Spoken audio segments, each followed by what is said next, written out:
চট্টগ্রাম। এই যে দেখেন কিভাবে পাহাড়ের কিভাবে ঝর্ণা থেকে পানি উঠে, অটোমেটিক পানি উঠতেছে।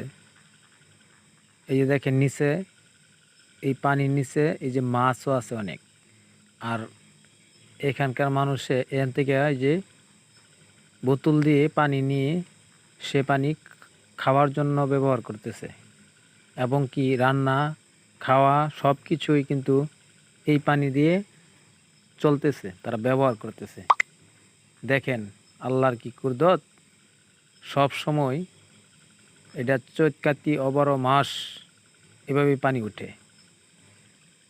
এই যে দেখেন একজন লোকে নিতেছে। এই যে দেখেন নারা ক্ষেত, শুধু ক্ষেতের ভিতরে এক কোনায় এভাবে পানি উঠতেছে। দেখেন এই যে অনেক সুন্দর, সব সময় এভাবে পানি উঠে। কি সুন্দর পানি উঠতেছে, একবারে পিওর পানি, একদম পিওর পানি।